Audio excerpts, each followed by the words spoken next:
Meus queridos, a paz do Senhor Jesus a todos. Hoje, lição de número 12, a bendita esperança, a marca do cristão. Essa nossa lição está dividida em 3 tópicos principais que são: para onde aponta a esperança do cristão? Segundo, a perspectiva escatológica da esperança cristã. Terceiro, a esperança cristã como âncora da alma. Nosso texto áureo se encontra em Tito, capítulo 2, versículo 13, que diz: aguardando a bem-aventurada esperança e o aparecimento da glória do grande Deus e nosso Senhor Jesus Cristo. A verdade prática diz que a esperança cristã é a âncora que mantém a alma do crente firme diante dos dissabores em nossa jornada de fé. A palavra-chave é esperança. Primeiro tópico: para onde aponta a esperança do cristão? Primeiro subtópico: a esperança cristã. A palavra esperança, ela é expectativa favorável e confiante que se fundamenta ao que não se vê, ao futuro. Também significa uma predisposição para esperar. Romanos 8, 24 e 25. Conta aí quantas vezes vai aparecer a palavra esperança. Porque em esperança fomos salvos. Ora, a esperança que se vê não é esperança.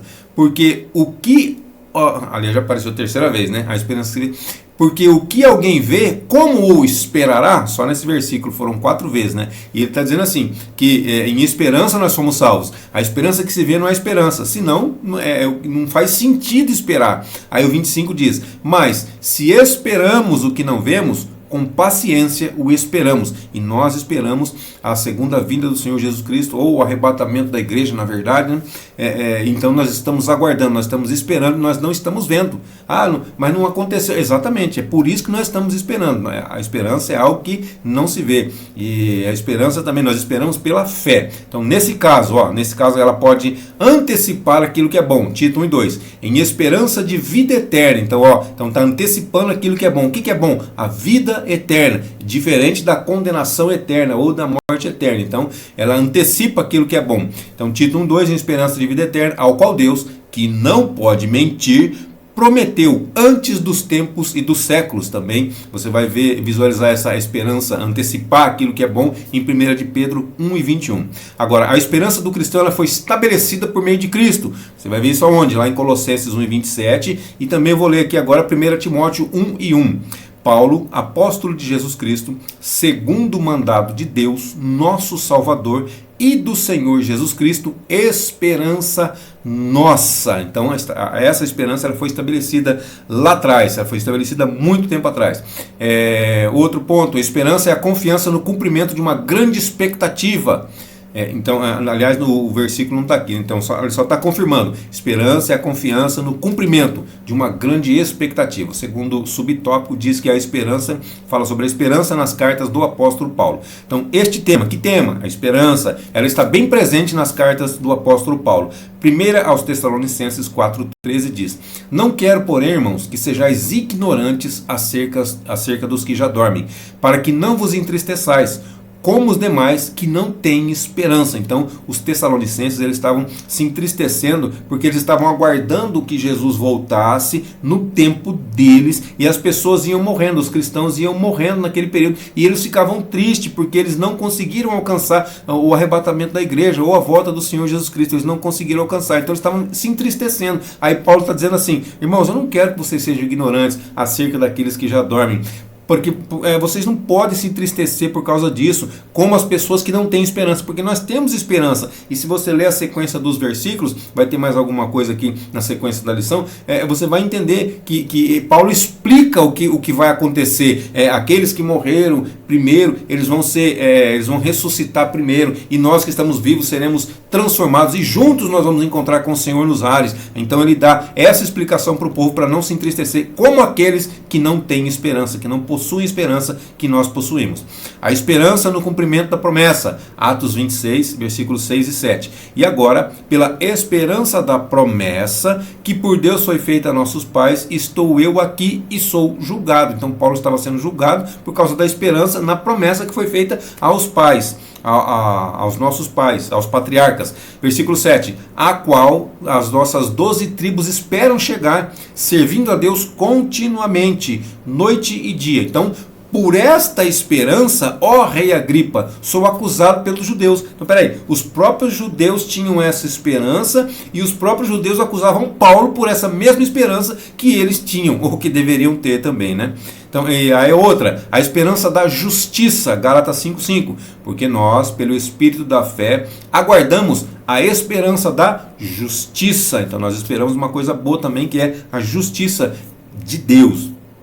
A esperança do Evangelho, Colossenses 1:5, por causa da esperança, olha a palavra esperança, o Evangelho vai aparecer lá no final, né?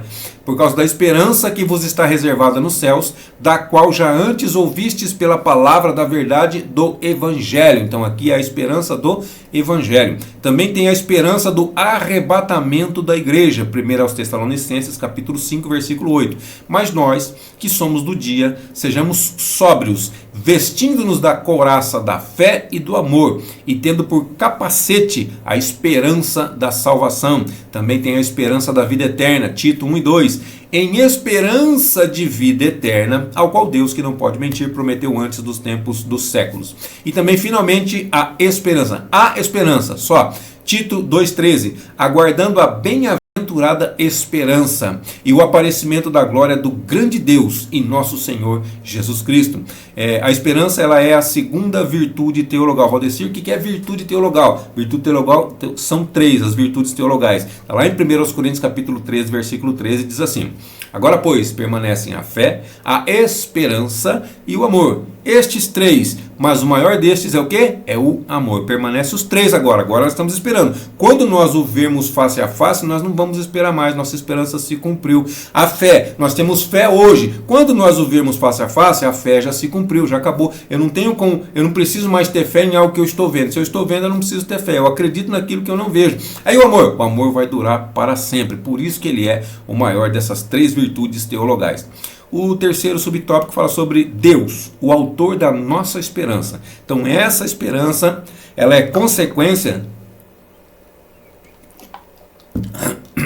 do novo nascimento em Cristo, 1 de Pedro 1:23, sendo de novo gerados, gerados de novo, não de semente corruptível, mas da incorruptível, ou seja, nós fomos gerados no primeiro nascimento, onde nós nascemos fisicamente. Aí Pedro está dizendo aqui, sendo de novo gerados, ou seja, agora é um novo nascimento, só que agora é espiritual, porque ele está dizendo, não é de semente corruptível, não é do homem, mas da incorruptível, através do quê? Pela palavra de Deus, viva e que permanece para sempre. Então, Deus é o autor da nossa esperança. Romanos 15:13. Ora, o Deus de esperança vos encha de todo gozo e paz em crença, para que abundeis em esperança pela virtude do Espírito Santo. Também por meio dessa esperança, nós estamos prontos para suportar todos os dissabores. Não é sabor não, são dissabores, são sabores ruins, sabores amargos, sabores que nós não gostamos. Hebreus 10:32. Lembrai-vos, porém, dos dias passados, em que, depois de serdes iluminados, suportastes grande combate de aflições. Olha o que ele está dizendo aqui. Depois que nós nascemos de novo, depois que nós somos iluminados, nós suportamos grande combate de aflições. Então, pronto, nós temos que estar prontos para suportar todos os dissabores. Combates de aflições aqui são exatamente os dissabores. Então, apesar das perseguições e muitos outros desafios, a Igreja de Cristo nunca sucumbiu a eles por causa de uma esperança gloriosa. Qual esperança é essa? 1 Tessalonicenses 4:17. Depois nós, os que ficarmos vivos, seremos arrebatados juntamente com eles nas nuvens, a encontrar o Senhor nos ares, e assim estaremos sempre com o Senhor. Então essa é a explicação que Paulo deu. Lembra lá atrás que eu estava falando? Aqui faz parte da explicação que Paulo está dando para aqueles que não têm esperança. E nós temos que ter essa esperança, porque isso vai acontecer. Pode ser que está demorando demais, meu bisavô falava, meu avô falava. Pois é, eles falavam. Paulo, olha lá, Paulo lá atrás já falava, os tessalonicenses lá atrás já esperavam isso aí, ficavam tristes porque não acontecia. Então, agora está muito mais próximo da nossa redenção do que no tempo deles, tá certo? Então, quanto mais passa o tempo, mais próximo fica o dia do arrebatamento da igreja. O resumo desse tópico diz que a esperança cristã, que tem Deus como seu autor, aponta para o porvir, uma gloriosa realidade. O segundo tópico fala sobre a perspectiva escatológica da esperança cristã. Primeiro subtópico fala sobre a Bíblia focaliza o futuro. Então, a história da criação, ela se inicia com quem? Se inicia com Deus. Aí vem o pecado. O pecado provocou o quê? Desarmonia em toda a criação. Aí Deus age para que tudo volte a ser como? Perfeito, equilibrado e harmônico. Então, Deus criou todas as coisas, o homem veio, estragou através do pecado, aí Deus quer restaurar tudo isso daí. Então ele quer deixar tudo perfeito, equilibrado e harmônico novamente, assim como ele o fez. Então Paulo revela isso a partir da menção que faz da morte de Cristo, lá em Efésios capítulo 1, versículo 10.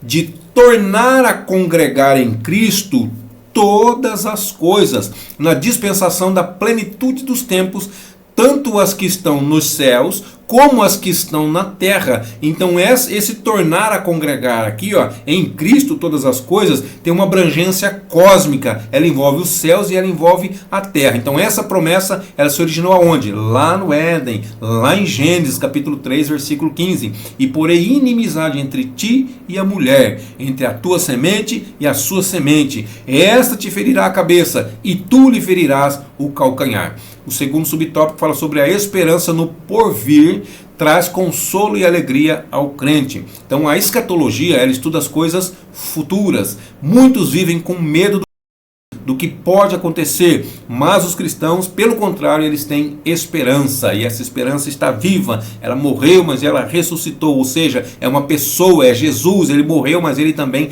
ressuscitou. Nossa esperança permanece viva. Romanos 15:4, porque tudo que antes foi escrito, para o nosso ensino foi escrito, para que pela paciência e consolação das Escrituras tenhamos esperança. Então tudo que foi escrito é para o nosso ensino, é para que nós possamos ter a esperança, para que nós possamos guardar essa esperança. A palavra de Deus, ela diz que o que nos aguarda na eternidade com Cristo é glorioso e também é incomparável. Romanos 8:18, porque para mim tenho por certo que as aflições deste tempo presente não são para comparar com a glória que em nós há de ser revelada. Então tem muita coisa que não tem como comparar aqui, que não tem como entender aqui, que não tem como descrever aqui. Pensa bem, Paulo quando chegou lá, teve aquela visão, teve coisas que ele não conseguia falar, ele não conseguia explicar, porque são coisas que não existem aqui. Terceiro subtópico, por que uma doutrina de esperança? Doutrina é tudo que é objeto de ensino, tá? Por que uma doutrina? Por que um ensino sobre esperança? É porque confiamos na promessa da sua ressurreição. 1 aos Tessalonicenses 4. Vamos ler o versículo 13, o 16 e o 17, tá? Não quero, porém, irmãos, que sejais ignorantes acerca dos que já dormem. Lembra? Nós já lemos o versículo lá atrás.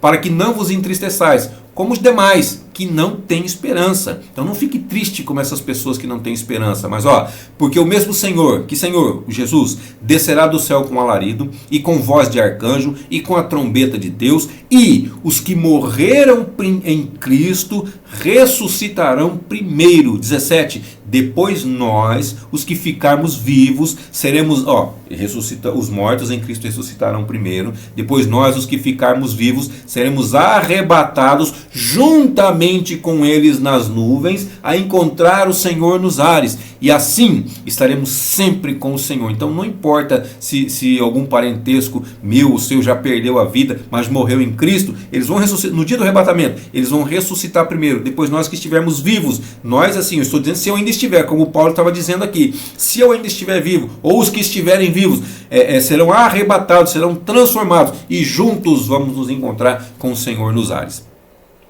Como ainda não alcançamos essa promessa, nós vivemos na esperança de que brevemente tudo se cumpra. Hebreus 10:23. Retenhamos firmes a confissão da nossa esperança, porque fiel é o que prometeu. Aquele que promete, aquele que prometeu é aquele que cumpre todas as suas promessas. Resumo desse tópico diz que a esperança bíblica ela traz consolo e alegria ao crente ao longo de sua carreira, ao longo de sua jornada aqui na terra. Terceiro tópico fala sobre a esperança cristã como âncora da alma. Primeiro subtópico, nossa esperança como âncora. O que é âncora, Valdecir? A âncora é uma pesada peça, é uma peça pesada de ferro fundido normalmente, né? Presa a uma corrente grossa e lançada no fundo do mar com o propósito de manter o navio parado. Então ela trava o navio no cais. Atos 27:29. E, temendo ir darem alguns rochedos, o navio estava à deriva ali, e estava chegando, eles estavam com medo de que o navio batesse em algum rochedo e estragasse tudo, se despedaçasse. Daí algum rochedo, lançaram da popa 4 âncoras, desejando que viesse o dia. Então lançaram as 4 âncoras para que o navio não se estourasse, não se arrebentasse nas rochas. Hebreus também descreve a esperança cristã como uma âncora da alma, Hebreus 6, 18 e 19. Para que por 2 coisas imutáveis, nas quais é impossível que Deus minta, é impossível Deus mentir, Deus não é homem para que minta, tenhamos a firme consolação, nós, os que pomos o nosso refúgio em reter a esperança proposta. 19. A qual temos como âncora da alma, não é isso? A esperança cristã é como uma âncora da alma. A qual temos nós como âncora da alma, segura e firme, e que penetra até o interior do véu. Que véu? Aquele véu que fazia a separação. Então, essa âncora da alma, ela penetra até o interior do véu. O que significa isso aqui? O que essa âncora da alma significa para nós? Ela significa segurança, ela significa firmeza, e ela significa esperança. É isso que significa, que a âncora da alma significa para nós. Então ela representa tudo que sustenta e estabiliza a alma do crente em tempos de incertezas. O segundo subtópico fala sobre, é uma pergunta. Por que a esperança do crente é a melhor?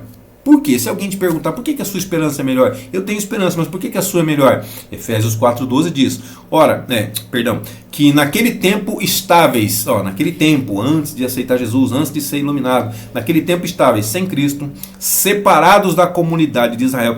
Israel era o povo eleito de Deus, então nós não somos israelitas, nós estávamos separados da comunidade de Israel, nós não tínhamos Cristo como nosso Senhor e Salvador, estranhos à aliança da promessa. Deus fez uma aliança, fez um pacto com Abraão, não foi isso? Deus fez uma aliança com ele, nós também não participamos dessa aliança, então não tendo esperança e também sem Deus no mundo. Então tudo isso era algumas coisas que nós podíamos estar nos achegar a Deus, mas nós estávamos fora de tudo isso. Agora que nós temos a Cristo, então a nossa esperança é a melhor. Então existem diversas esperanças presentes na cultura humana. Olha só, presta bastante atenção agora.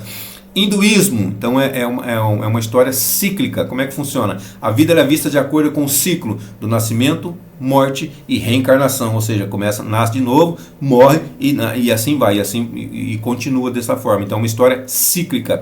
Também tem a astrologia, a esperança de algumas pessoas, tá bom? Eu estou citando alguns exemplos aqui.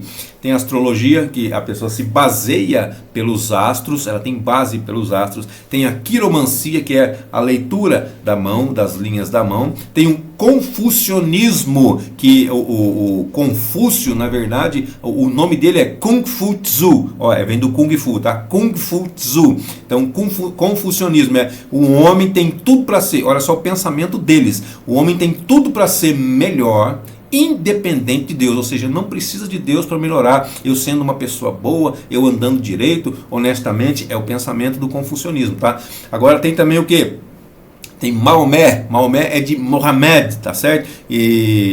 Mas Maomé foi uma boa pessoa. Então, o islamismo foi fundado por ele, teoricamente sim, na verdade foram seus discípulos, então os muçulmanos, na verdade. Então, dentre várias práticas pagãs que a Bíblia proíbe, não é isso? Então, além de tudo, desses poucos exemplos que nós citamos aqui, tem muitas outras práticas pagãs. Pode ser o que é pagão, o que é o paganismo. O paganismo, aquele que não se batizou, ele é pagão, e aquele que é politeísta, ele é pagão também, é considerado pagão, segundo o dicionário da língua portuguesa, tá? Não é nem dicionário bíblico, é dicionário da língua portuguesa. O que é politeísta? Que acredita em vários deuses. Nós acreditamos em um Deus só. O politeísta, ele acredita em vários deuses. Então, ele é chamado de pagão.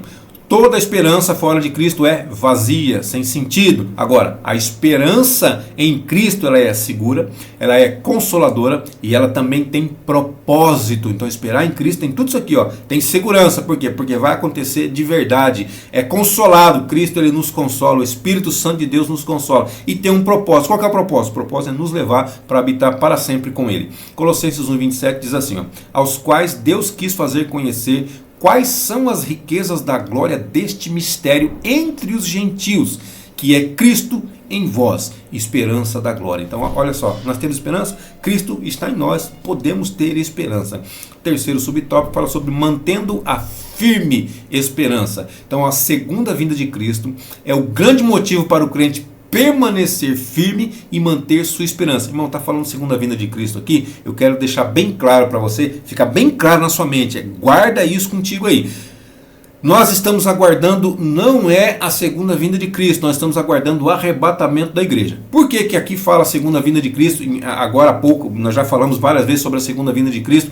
Olha, é porque dizem, é dito pelos teólogos que a segunda vinda de Cristo ela vai se dar em duas fases. A primeira fase é o arrebatamento da igreja, que é invisível aos olhos de todas as pessoas. A segunda fase é vista por todo mundo, que então vai ser realmente a segunda vinda de Cristo, onde Cristo vai vir implantar o seu reino milenial aqui na terra, tá claro? Então são duas fases. Então quando fala da segunda vinda de Cristo, então são duas fases: arrebatamento da igreja e a vinda dele em glória para poder reinar aqui nessa terra, tá bom? Então o que nós estamos esperando é a segunda vinda de Cristo? Sim, mas é o que é propriamente dito, arrebatamento da igreja, é a primeira fase, tá bom?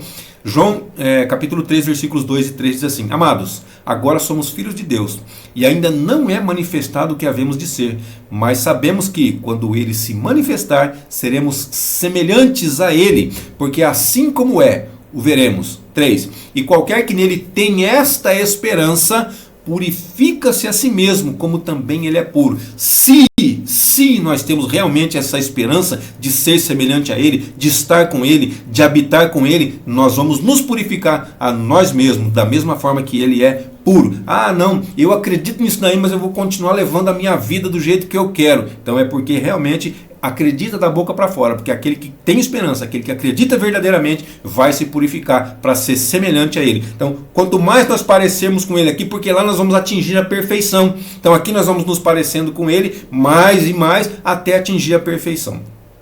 Os discípulos de Cristo, eles entendiam que sua vinda, que a vinda de Cristo era iminente, poderia acontecer a qualquer momento. Ou seja, poderia, Mateus 25, do 1 ao 3 vai falar sobre isso daí, tá? Agora, da mesma forma que eles esperavam que a vinda de Cristo podia ser a qualquer momento, nós também devemos estar em prontidão. Porque se naquele tempo eles já estavam esperando, imagina agora, depois de 2000 anos. Então está muito mais próximo agora do que no tempo deles. Mateus 24, 36. Mas daquele dia e hora ninguém sabe, nem os anjos do céu, mas unicamente o Pai. Quem disse essas palavras foi Jesus, estando ele como homem aqui na terra. Pode ser, hoje Jesus sabe? Hoje Jesus sabe, porque quando ele ressuscitou, o que ele disse? Todo poder me é dado nos céus e na terra. Então hoje ele sabe. Não fala, nem Jesus não sabe o dia da sua volta. Então hoje Jesus sabe. Quando ele disse isso, como homem, ele não sabia até então, tá? Como homem, tá claro? Mas como Deus ele sabe. Resumo desse tópico diz que a esperança é uma âncora da alma, pois traz firmeza e solidez em tempos incertos, que é o que nós vivemos hoje. E também a conclusão aqui, vou ler para a gente terminar. Os cristãos entenderam que essa vida é provisória. Essa vida que nós estamos aqui, ela é provisória, ela é passageira, sendo apenas uma parte de um todo muito maior, ou seja, a eternidade com Cristo ou sem Cristo, claro, né? Cristo é a nossa bendita esperança. Amém, queridos? Deus abençoe sua vida, sua saúde, seu ministério, suas finanças e até a nossa próxima aula, se assim Deus nos permitir.